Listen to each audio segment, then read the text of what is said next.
언니한테 내가 미안할 것까지야 있나. 영길 씨가 좋아졌는데 어쩌라고. 내가 뭘 잘못했어. 그 말을 들은 순간 제 세상이 무너졌습니다. 15년 동안 제 유일한 친구였던 미영의 입에서 나온 말이었습니다. 제가 남편한테 맞을 때마다 달려와서 같이 울어주던 저 인간이랑 왜 사냐며 함께 분노해주던 그 친구가 한 말이었습니다. 더 충격적이었던 건 그 다음에 나온 말이었습니다. 솔직히 말할게. 언니는 그 사람한테 너무 모질었어. 그 사람도 외로웠을 거야. 그 사람도 나한텐 잘만 웃어주더라. 나한텐 너무 다정하더라고. 언니가 못해준 거 내가 해준 것뿐이야. 그래서 내 남편을 뺏어간 거냐고 물었습니다. 미영은 고개를 돌리지도 않았습니다. 오히려 정면으로 저를 쳐다보며 말했습니다. 뺏은 거 아니거든? 영길 씨가 날 좋아한 거야. 언니가 안 받은 건 고마워해야지. 근데 그거랑 사랑은 완전 별개잖아. 언니도 이제 그만 놔줘. 영길 씨가 더 불쌍해. 저는 그 자리에 서서 한참을 아무 말도 하지 못했습니다.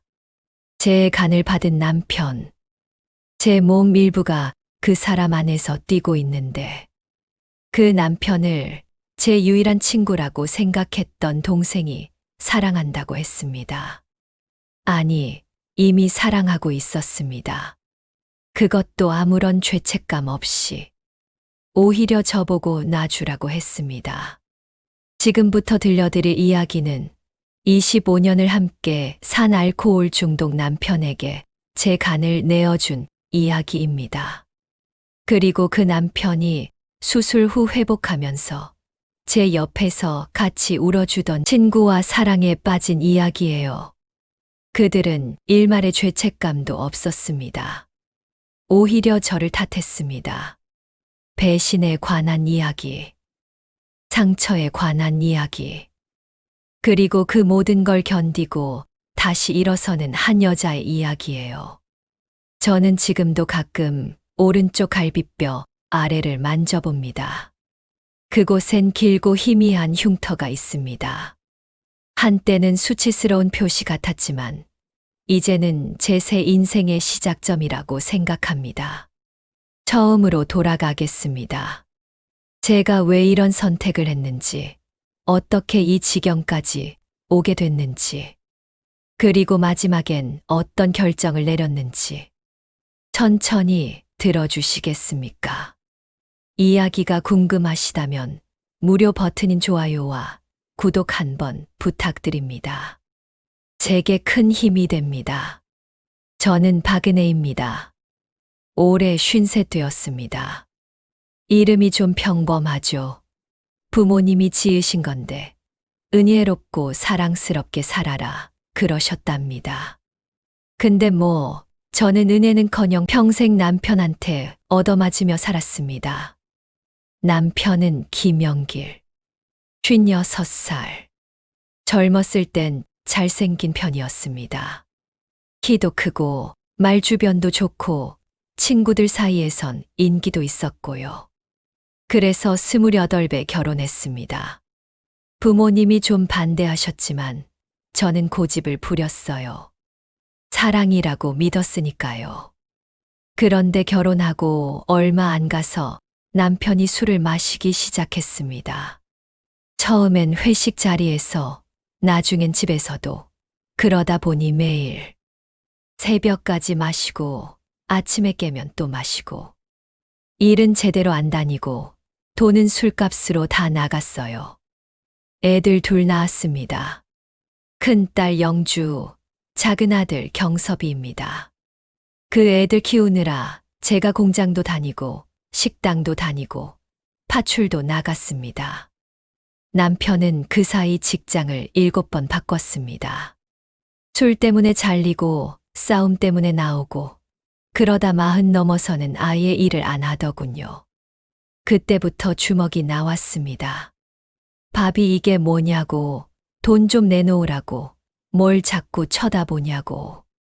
이유는 다양했지만 결과는 같았습니다. 뺨 맞고 밀쳐지고 벽에 머리 부딪히고 애들은 무서워서 방문 걸어 잠그고 떨고 있고, 저는 그냥 참았습니다. 다음 날이면 남편이 무릎 꿇고 빌거든요. 미안하다고, 정신이 없었다고, 다시는 안 그러겠다고. 그 말을 지금까지 수백 번 들었습니다. 그런데도 저는 떠나지 못했습니다. 부모님 장례 때 남편이 같이 울어줬던 기억 때문에, 영주 대학 입학식 때 남편이 어깨에 손 올려주던 기억 때문에, 그리고 무엇보다 무서웠습니다. 혼자 살아본 적이 없었거든요. 그렇게 사는 동안 딱 한 사람이 제 편이었습니다. 이미영. 제 유일한 친구이자 친동생 같은 아이예요.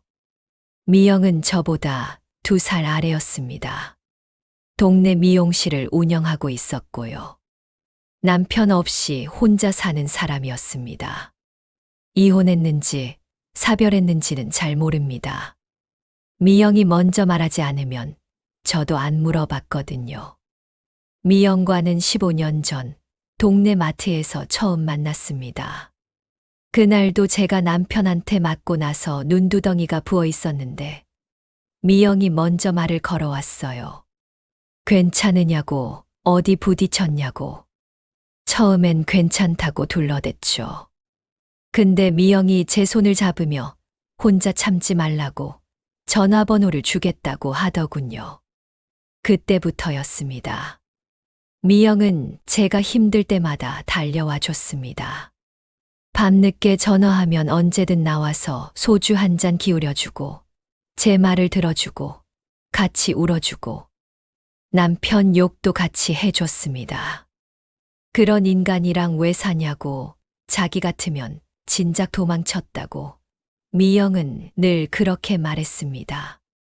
저는 쉽게 말하지 말라고, 살아보지 않아서 모른다고 대꾸했지만, 그래도 언니 이건 아니지 않냐는 미영의 말이, 그게 제겐 큰 위로였습니다. 세상에 나 혼자만 있는 게 아니구나. 누군가는 내 편이구나. 그렇게 믿으며 버텼습니다. 지금 생각해보면 미영은 그때부터 이미 제 남편을 관찰하고 있었던 걸까요? 어쨌든 저는 몰랐습니다. 제 옆에서 남편 욕을 하던 그 입이 나중에 제 남편과 키스를 나눴다는 걸.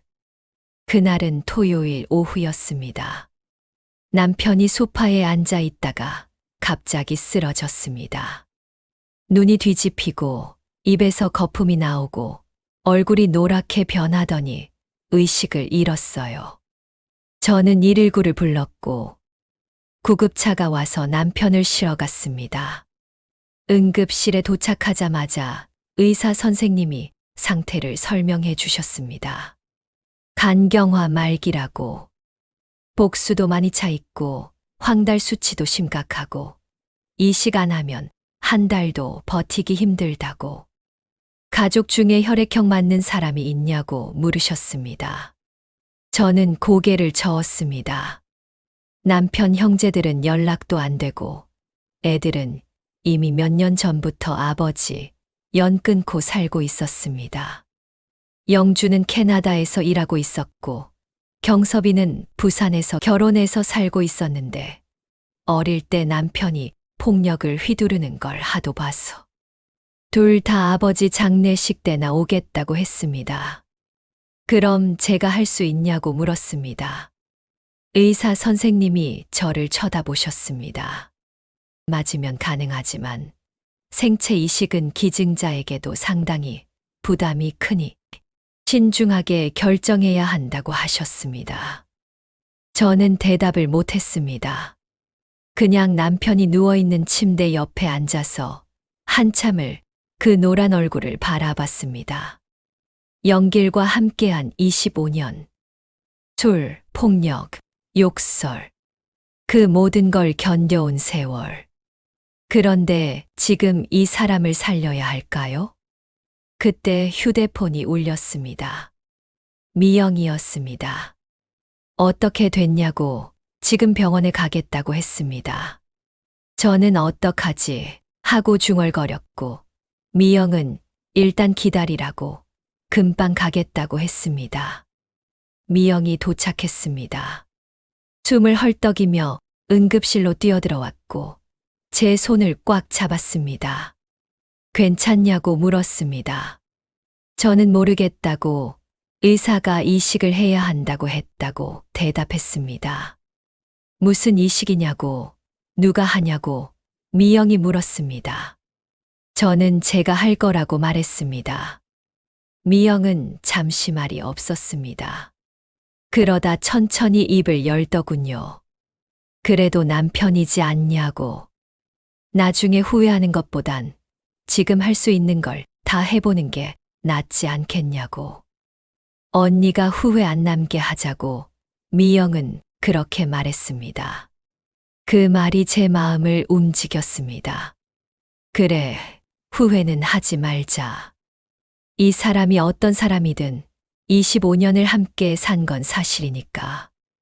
내가 할 수 있는 걸 다 해보고, 그래도 안 되면 그때 가서 포기하자. 고맙다고 했습니다. 미영은 옆에 있겠다고, 걱정 말라고 했습니다. 지금 생각해보면 그날 미영의 눈빛이 조금 이상했습니다. 걱정하는 눈빛이 아니라 뭔가 기대하는 듯한, 안도하는 듯한 그런 눈빛이었습니다. 하지만 그때의 저는 몰랐습니다. 미영이 이미 제 남편을 다르게 보고 있었다는 걸. 미영은 그날부터 매일 병원에 왔습니다. 검사 받을 때도 같이 가주고, 서류 작성할 때도 도와주고, 밤에 무서워서 잠 못 이룰 때도 같이 있어줬습니다. 정말 고마웠습니다. 그리고 일주일 후 저는 수술 동의서에 서명했습니다.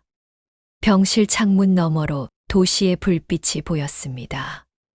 저는 침대에 누워서 천장을 바라봤습니다. 내일이면 제 몸이 열리고 제 간 일부가 떨어져 나가고 그게 남편 몸속으로 들어가는 겁니다. 무섭더군요. 수술이 잘못되면 어쩌나. 제가 죽으면 어쩌나. 아니, 제가 죽어도 남편이 살면 그게 의미가 있나. 그 사람 또 술 마시고 또 주먹질하고 그러면 제 간은 무슨 소용이 있나. 그런 생각들이 머릿속을 맴돌았습니다. 미영이 병실 문을 살짝 열고 들어왔습니다. 손에 작은 보온병을 들고 있었어요. 미역국이었습니다. 직접 끓였다고 했습니다. 저는 그 따뜻한 국을 한 숟가락씩 떠먹으며 울었습니다. 미영은 제 등을 쓰다듬으며 아무 말도 하지 않았습니다.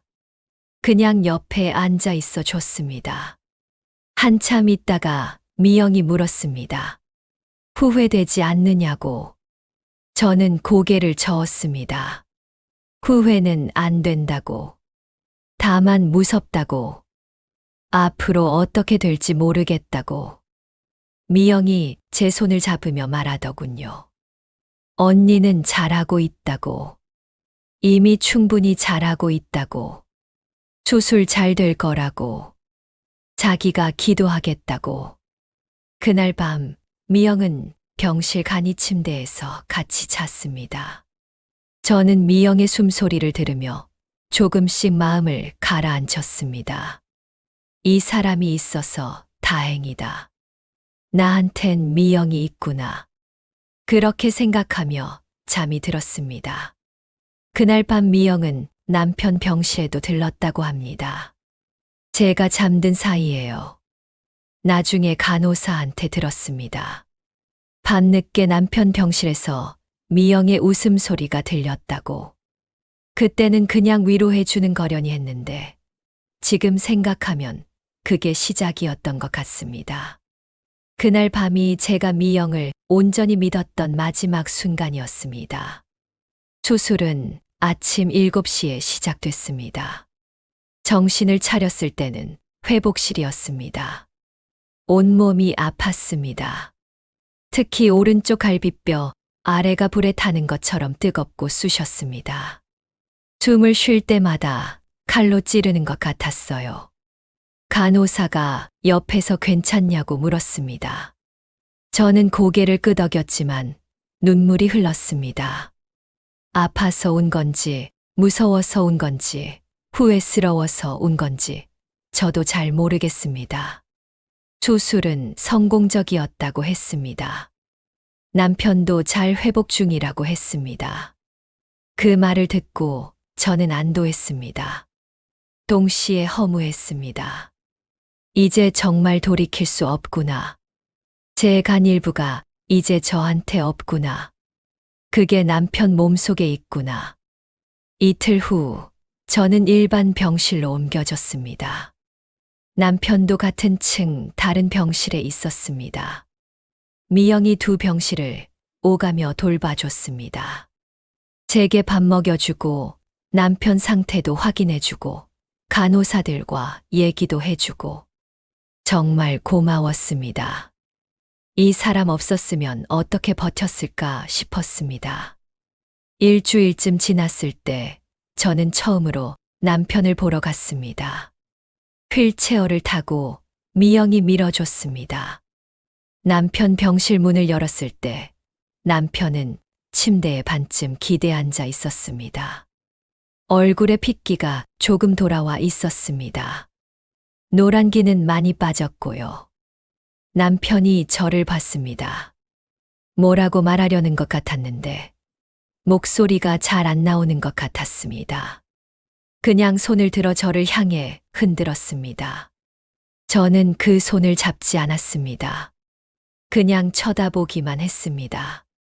미영이 옆에서 말했습니다. 영길 씨가 언니한테 정말 고맙다고 하더라고. 다시 태어난 것 같다고 하더라고. 그런데 그 말투가 좀 이상했습니다. 마치 남편의 마음을 대변하는 것처럼 남편을 잘 아는 사람처럼 말하더군요. 저보다 더 가까운 사람처럼. 저는 아무 대답도 하지 않았습니다. 그냥 고개만 끄덕이고 병실을 나왔습니다.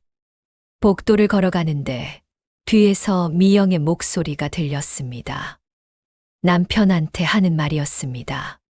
걱정하지 말라고, 자기가 잘 챙겨주겠다고, 금방 좋아질 거라고. 그 목소리가 너무 다정했습니다.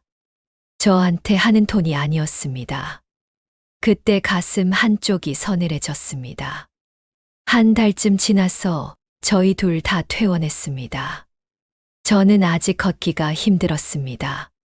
배에 힘을 주면 상처 부위가 당기고 기침을 하면 갈비뼈가 찢어지는 것 같았습니다. 의사 선생님은 회복하는데 최소 석 달은 걸린다고 하셨습니다. 남편은 저보다 상태가 나았습니다. 새 간을 받아서 그런지 얼굴도 밝아지고 걸음걸이도 가벼워졌습니다. 뭔가 젊어진 것 같았습니다. 집에 돌아온 첫날 남편이 거실 소파에 앉아서 말하더군요.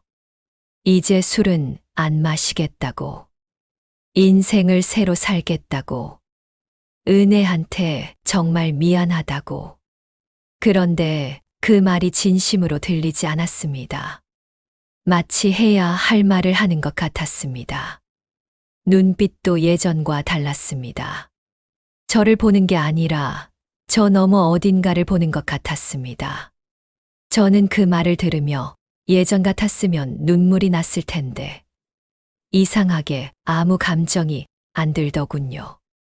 그냥 피곤했습니다. 알겠다고, 그렇게 해보라고. 저는 그렇게만 대답하고 방으로 들어갔습니다. 미영은 그 후로도 자주 집에 들렀습니다. 반찬도 가져다 주고 청소도 도와주고 남편 약 챙겨주는 것도 신경 써줬습니다. 제가 아직 몸이 불편하니까 병원 정기검진 갈 때도 같이 가주겠다고 했습니다. 고맙다고 했습니다. 그런데 어느 순간부터 뭔가 확실히 이상했습니다. 미영이 남편과 대화하는 톤이 완전히 달라졌습니다. 예전엔 그냥 친구 남편 대하듯 했는데 이제는 연인처럼 말했습니다. 목소리에 웃음기가 가득했고 말끝마다 애교가 묻어났어요. 남편도 완전히 달라졌습니다. 미영이 오면 자세를 고쳐 앉았습니다. 머리도 빗고 옷도 갈아입고 면도도 했습니다. 예전엔 저한테 그런 적 단 한 번도 없었는데 말입니다. 어느 날 미영이 남편한테 대놓고 말하더군요. 우리 저녁에 운동 나가자. 회복하려면 걸어야 돼. 내가 매일 나와서 같이 해줄게. 남편이 좋다고 했습니다. 얼굴에 환한 미소를 지으면서요. 그 미소를 저는 결혼 후 단 한 번도 본 적이 없었습니다. 저는 그 모습을 보며 확신했습니다. 이 두 사람 뭔가 있구나. 하지만 믿고 싶지 않았습니다. 설마 아니겠지. 설마 내 친구가.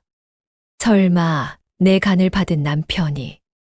그런데 머릿속 어딘가에서 분명한 목소리가 말했습니다. 확인해봐.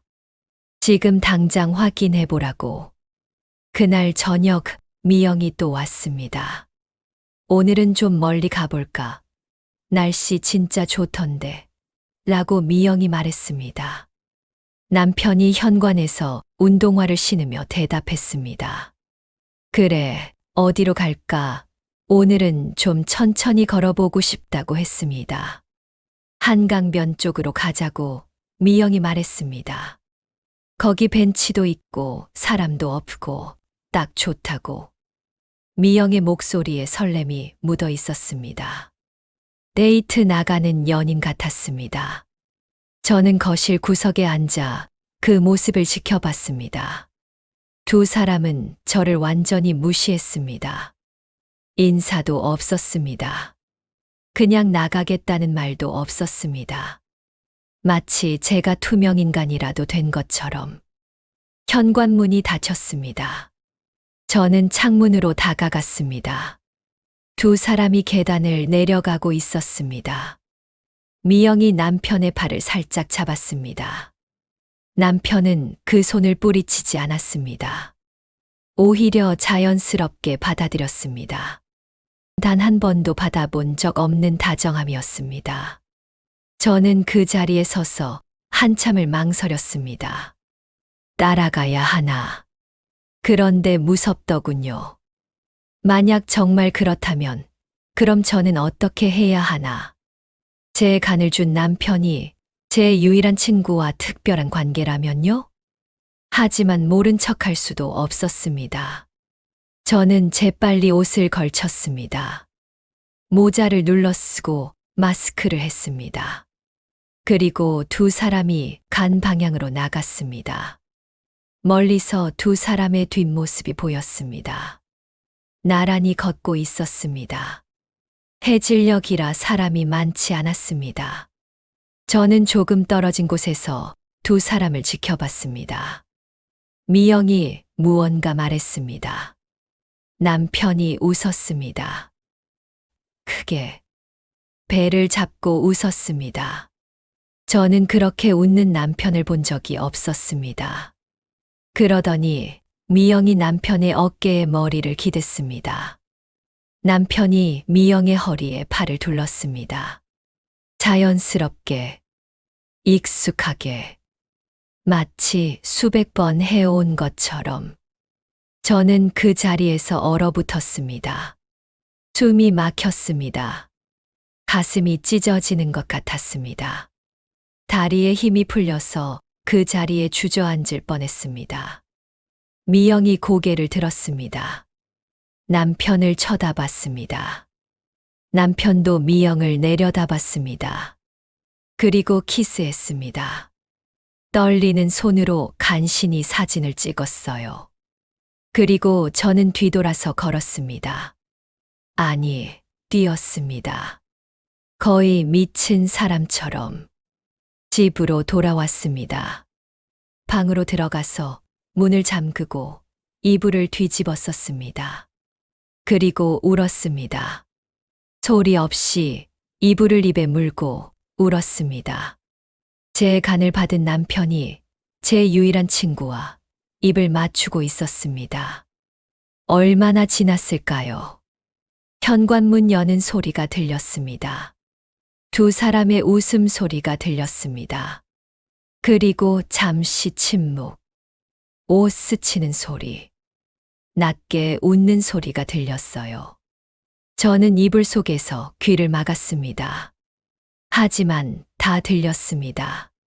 한참 후 미영이 나가는 소리가 들렸습니다. 남편이 배웅하는 소리. 작게 속삭이는 소리가 들렸어요. 내일 또 올게 라고 미영이 말했습니다. 응, 기다릴게 라고 남편이 답했습니다.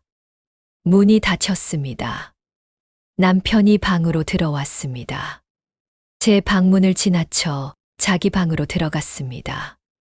요즘은 따로 잤거든요. 제가 수술 후 불편하다고 해서요. 하지만 진짜 이유는 따로 있었던 것 같습니다. 다음 날 아침, 저는 남편이 샤워하는 동안 거실 테이블에 놓인 핸드폰을 집어들었습니다. 카카오톡을 열었습니다. 미영과의 대화창을 눌렀습니다. 메시지가 쭉 올라갔습니다. 대부분은 평범한 내용이었습니다. 오늘 몇 시에 나갈 거냐? 날씨가 춥다. 옷 따뜻하게 입어라.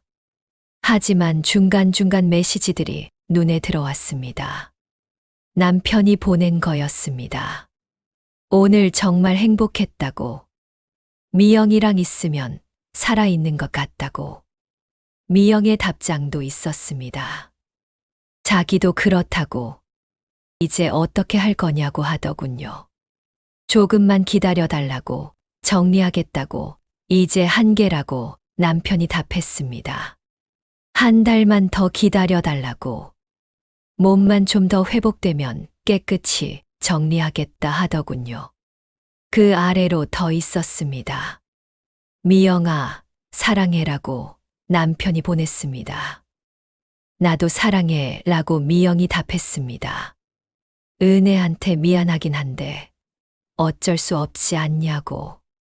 내 마음은 너한테 가 있는데 라고 남편이 보냈습니다. 그래, 어쩔 수 없지.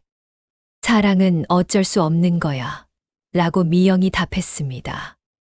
저는 핸드폰을 내려놓았습니다. 손이 떨렸습니다. 저는 핸드폰을 원래 자리에 놓고 빠르게 방으로 들어갔습니다. 저는 이불 속에서 눈을 뜨고 천장을 바라봤습니다. 정리할게. 사랑해. 사랑은 어쩔 수 없는 거야. 그 말들이 머릿속에서 계속 맴돌았습니다. 저는 그날 하루 종일 방에 있었습니다. 밥도 안 먹었습니다. 물도 안 마셨습니다. 그냥 누워서 천장만 바라봤습니다. 저녁 때 미영이 또 왔습니다. 그날 거실 밖에서는 미영이의 목소리가 들렸습니다. 언니가 연락이 안 되는데 무슨 일 있냐고 하더군요. 남편은 제 몸이 좀 안 좋은 것 같다며 그냥 쉬게 두자고 했습니다. 잠시 후 미영이는 산책을 가자고 제안했고 남편은 흔쾌히 그러자고 했어요. 그렇게 두 사람은 또 다시 함께 나갔습니다. 저는 두 사람이 나간 뒤 조용히 방문을 열고 거실로 나왔어요. 거실은 텅 비어 있었고 남편이 앉아 있던 소파 자리가 아직 따뜻했어요. 그 자리에 앉으니 이상하게도 가슴이 먹먹했습니다. 그 순간 저는 결심했습니다. 이제는 모든 걸 확인해 봐야겠다고요. 다음 날 저는 미영이의 미용실로 갔습니다. 도대체 내 남편과 무슨 사이인지 솔직히 말해보라며 다그쳤습니다. 미영이는 한참 동안 아무 말도 하지 못했어요. 순간 미영이의 표정이 바뀌었어요. 죄책감보다는 오히려 당당한 얼굴이었습니다. 그리고는 제게 말했어요. 자기는 영길 씨를 좋아한다고요. 저는 믿을 수가 없었습니다. 미영이는 팔짱을 낀 채 계속 말을 이어갔습니다. 솔직히 말하겠다고 하더군요. 수술 이후 남편이 완전히 달라졌대요. 술도 끊고 성격도 밝아지고 예전에 언니 말만 들었을 땐 너무 별로였지만 이제는 다른 사람 같다고 했습니다. 그래서 좋아하게 됐다고요. 미영이가 말을 이었어요. 언니는 영길 씨에게 너무 차갑게 했다고요. 간을 이식해주긴 했지만 마음은 주지 않았다고 했습니다. 영길 씨가 외로워했고 그래서 자신에게 마음이 갔다고 하더군요. 저는 귀를 의심했습니다. 제가 차가웠다고요? 저는 25년 동안 맞으면서도 그 사람만 보며 살아온 사람인데요. 미영이는 손을 저으며 말했습니다. 그건 옛날 이야기라고요. 지금은 남편이 완전히 달라졌는데 저는 여전히 옛날에 폭력적이었던 남편으로만 대한다고 했어요. 그래서 남편이 답답해했다고 하더군요. 저는 말했습니다. 그렇다면 솔직하게 말했어야 했다고요. 그런데 미영이는 비웃듯 웃으며 말했어요. 언니가 이해해 줬을 것 같냐고요. 오히려 자신을 죽이려 들었을 거라고 했습니다. 저는 물었습니다. 그게 사랑이냐고요. 친구 남편을 가로채는 게 정상적인 사랑이냐고요. 그러자 미영이는 어깨를 으쓱하며 말했어요. 자기가 가로챈 게 아니라 남편이 자신을 먼저 좋아했다고요. 서로 마음이 통했으니 그게 사랑 아니냐고 하더군요. 저는 더 이상 말을 잇지 못했습니다. 그때 미영이는 한 걸음 더 다가와 말했습니다. 언니가 간준 건 정말 고맙다고요. 하지만 그거랑 사랑은 별개라고 했습니다. 언니가 영길 씨한테 못 해준 걸 자기가 해주는 것뿐이라고 했어요. 그러니 이제 그만 놔주라고요. 영길 씨가 불쌍하다고 했습니다. 그 말을 듣는 순간 제 몸은 얼음처럼 식었습니다. 그 아이는 미안해하지도 않았습니다. 오히려 모든 걸 정당화하려는 얼굴이었어요. 그리고는 또 말했습니다. 언니도 이제 새 인생을 살라며 이혼하면 재산 분할받고 혼자 살면 되지 않느냐고요. 그러니 자기들도 살게 해달라고 했습니다. 우리라는 단어가 제 귓가에 박혔습니다. 저는 한참 동안 미영이를 바라보다가 담담하게 말했습니다. 그래, 그렇게 하자고요. 그랬더니 미영이는 놀란 표정을 지었습니다. 자기들을 이해해 주는 거냐고 묻더군요.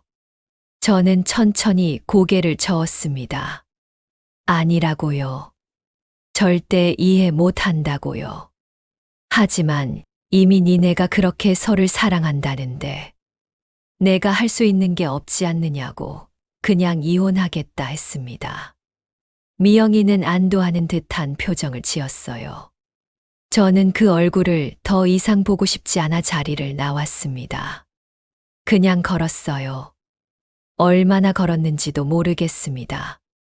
집에 돌아왔을 때 남편은 거실에서 TV를 보고 있었습니다.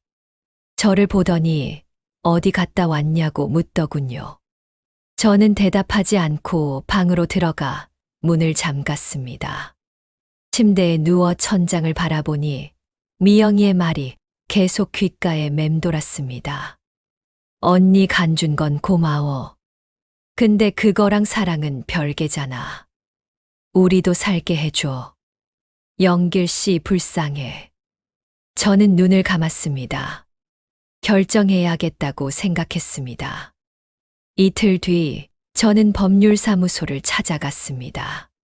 제 이야기를 다 들은 변호사는 이혼 사유가 명확하다고 했습니다. 배우자의 부정행위로 위자료 청구가 가능하다고요. 재산 분할도 받을 수 있다고 했습니다. 저는 물었습니다. 간 이식에 대한 보상은 받을 수 없냐고요. 변호사는 잠시 생각하더니 어렵다고 했습니다. 간 이식은 자발적인 기증이라 법적으로는 증여에 가깝다고 설명했어요. 그럼 아무것도 못 받는 거냐고 묻자 변호사는 고개를 저었습니다. 외도와 폭력으로 인한 정신적 피해, 이식 후의 건강 악화 등을 종합해서 위자료를 산정할 수 있다고 했습니다. 보통 얼마쯤 받을 수 있냐고 물었더니 그는 3천에서 5천 정도라고 했습니다. 폭력 증거가 있으면 더 올라갈 수도 있다고요. 하지만 저는 고개를 저었습니다. 없다고 했어요. 그냥 참고 살았다고요. 변호사는 안타까워했습니다. 그렇다면 불륜 증거라도 확보하라며 사진, 메시지, 목격자, 진술 등을 말했어요. 저는 핸드폰을 꺼내 두 사람이 입 맞추는 사진이 있다고 말했습니다. 변호사는 충분하다고 했어요. 메시지 대화 내용도 찍어뒀다고 하자 그는 더 좋다고 말했습니다. 이혼 소송을 준비하자고 했죠. 저는 잠시 망설이다가 말했습니다. 선생님, 저는 제 간을 준 게 억울해요. 그 사람이 그 간으로 제 친구랑 불륜을 저지르고 있잖아요. 변호사는 제 손을 잡으며 말했어요. 그 마음 충분히 이해한다고요. 다만 법적으로는 한계가 있다며 대신 위자료를 최대한 높게 받을 수 있도록 돕겠다고 했습니다. 저는 고개를 끄덕였습니다. 부탁드립니다. 그렇게 말했어요. 법률사무소를 나오면서 마음이 조금은 가벼워졌습니다. 적어도 싸워볼 수는 있겠다는 생각이 들었어요. 그날 저녁 저는 남편에게 말했습니다. 우리 얘기 좀 하자고요. 남편은 TV를 끄고 저를 바라봤습니다. 제가 미영이와의 관계를 알고 있다고 하자 남편의 표정이 굳었습니다. 잠시 침묵하더니 자기가 미영이를 사랑한다고 했어요. 놀랍지도 않았습니다. 이미 알고 있었으니까요. 이혼하고 싶냐고 묻자 남편은 고개를 끄덕였습니다. 우리 관계는 오래전에 끝났다고 했어요. 부부가 아니라 그냥 같이 사는 남일 뿐이었다고요. 저는 웃음이 나왔습니다. 그래도 바람을 피울 권리가 생기는 건 아니지 않냐고 했죠. 남편은 그건 자기가 잘못했다고 인정했습니다. 그러면서 이제는 변했다고 했어요. 술도 끊고 사람도 달라졌다고요. 저는 고개를 저었습니다. 변한 게 아니라 내 간 덕에 몸이 좋아지니까 마음이 바뀐 거라고 말했습니다. 남편은 짜증 섞인 목소리로 말했습니다. 그래도 미영이 덕분에 변한 거 아니냐고, 이제는 그녀와 새 인생을 살고 싶다고 했어요. 저는 남편을 똑바로 바라보며 말했습니다. 이혼해 주겠다고요.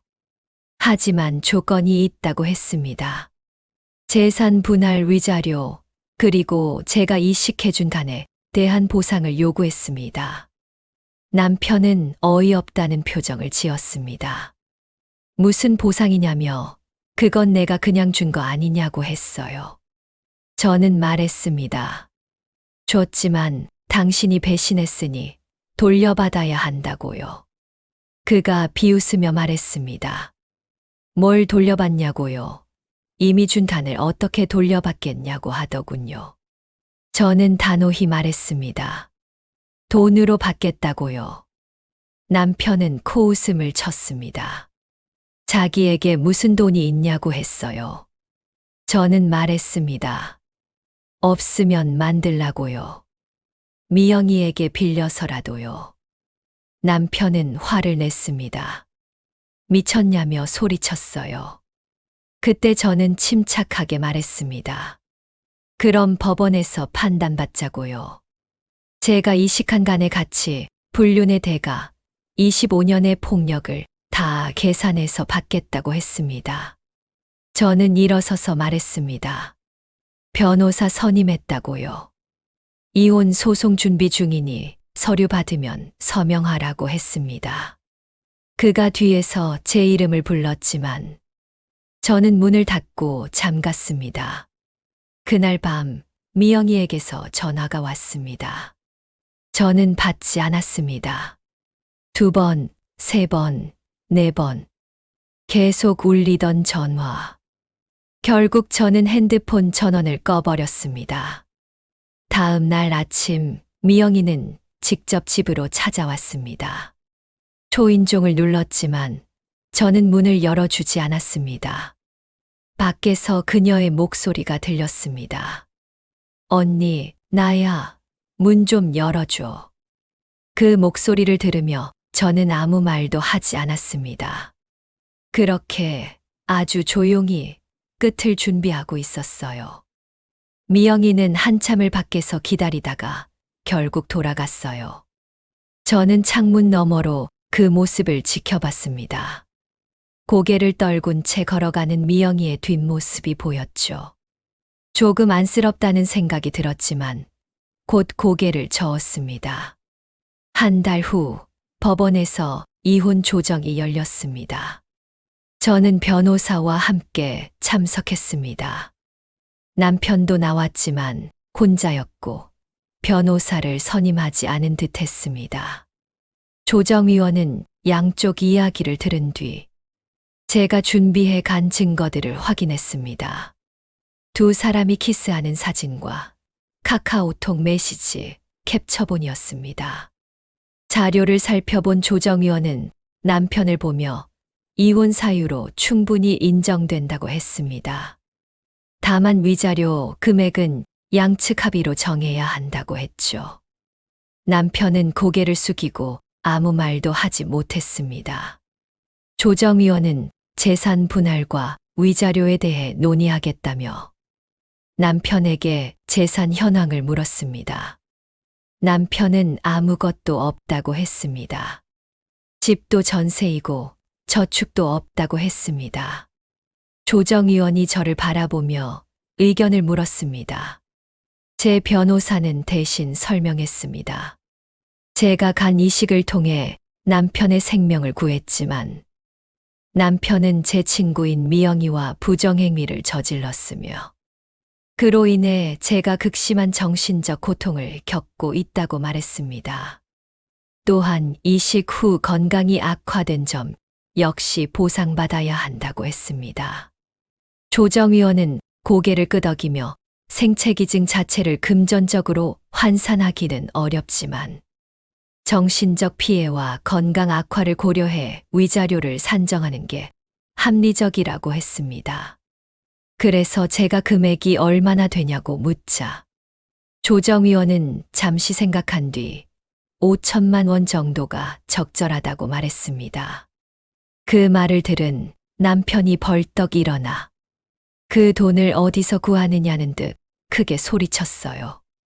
조정위원은 분할 납부도 가능하다고 월 100만 원씩 4년 정도 갚으면 된다고 했습니다. 하지만 남편은 일도 없고 돈도 없다며 거부했습니다. 제 변호사는 그럼 재산 압류 절차를 밟겠다고 말했죠. 그제야 남편이 진짜 이렇게까지 할 거냐는 듯한 표정으로 쳐다봤어요. 저는 남편을 똑바로 바라보며 당신 몸엔 내 간이 있지만 내 마음은 더 이상 당신 안에 없다고 말했습니다. 그리고 덧붙였습니다. 내가 간을 줘서 다행이야. 이제라도 당신이 어떤 인간인지 확실히 알게 됐으니까. 남편은 아무 말도 하지 못했습니다.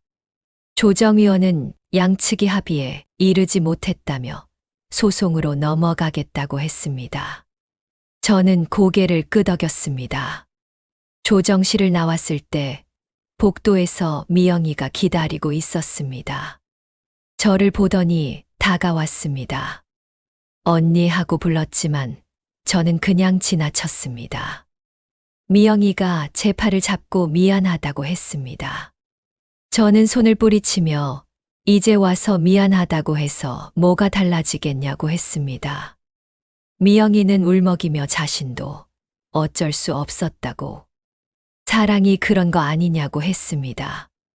저는 비웃으며 친구를 배신하고 남편을 가로채는 게 사랑이냐고 물었습니다. 그러자 미영이는 고개를 저으며 영길 씨가 자신을 선택한 거라고 말했습니다. 저는 더 이상 대화하고 싶지 않았습니다.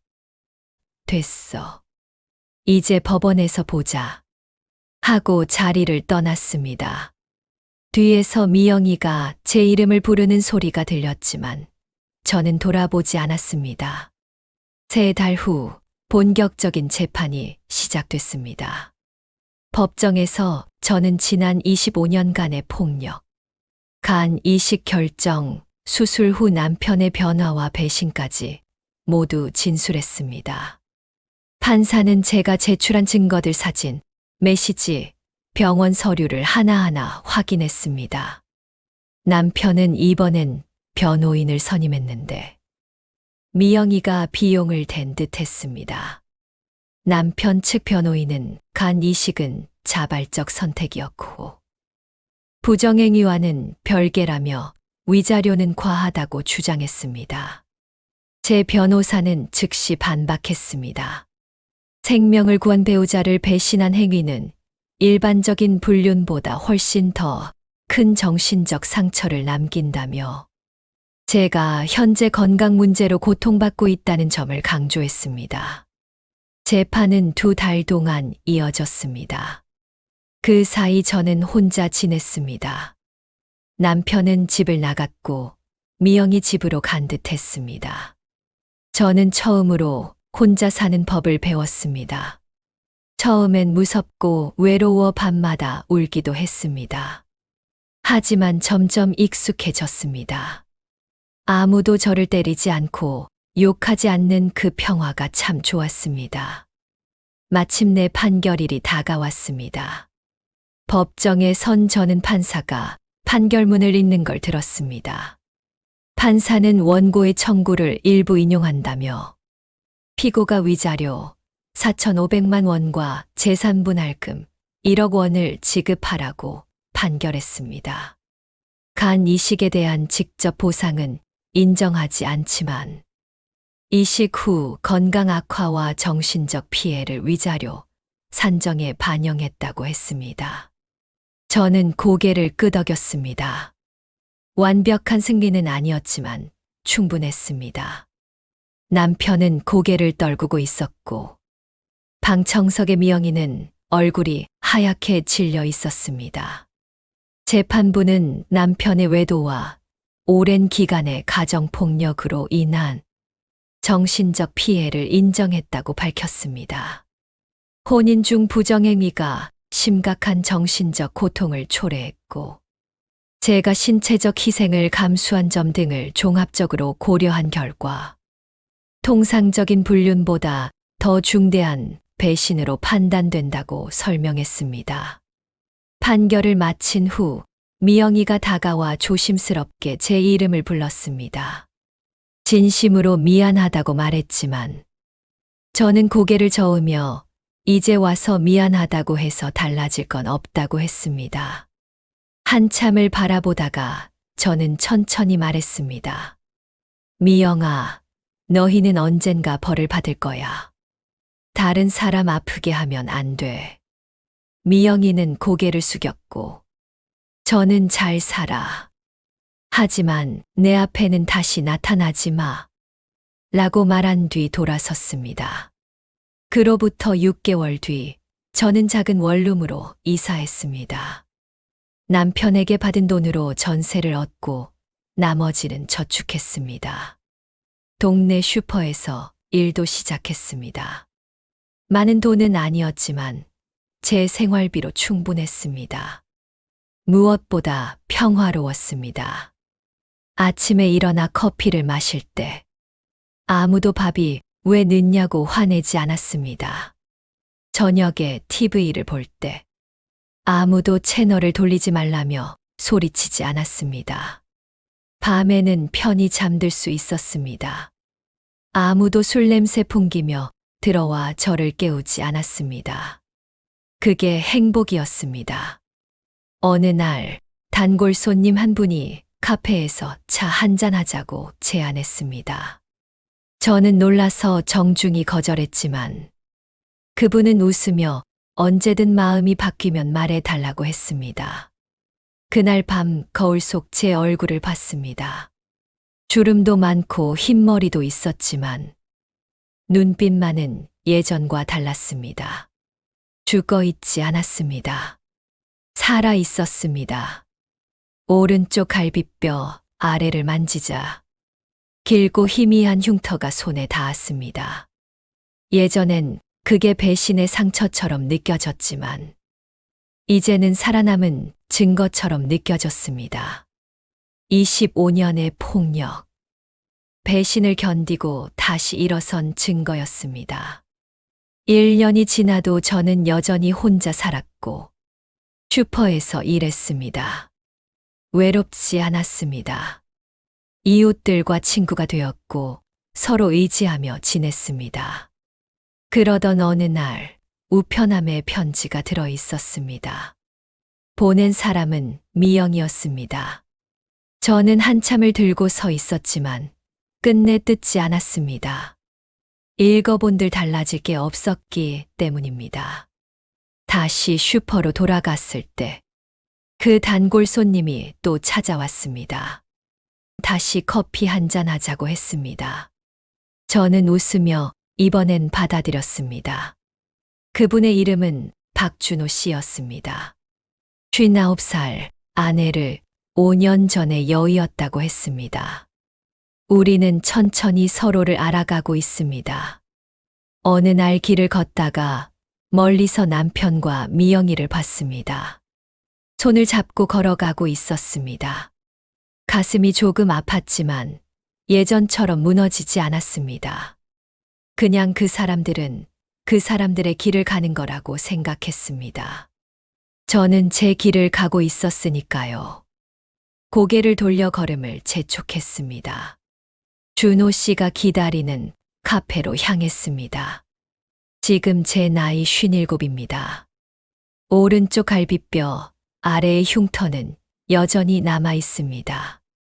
날씨가 흐릴 땐 아직 쑤시지만 이제는 그 흉터가 미워 보이지 않습니다. 그건 제가 살아온 증거이니까요. 제 간 일부는 여전히 남편의 몸속에 있습니다. 그 간으로 그는 여전히 살아가고 있습니다. 예전엔 그게 억울했습니다. 하지만 이제는 생각이 달라졌습니다. 저는 간을 주고도 살아남았고 배신당하고도 다시 일어섰습니다. 53세 새 인생을 시작했습니다.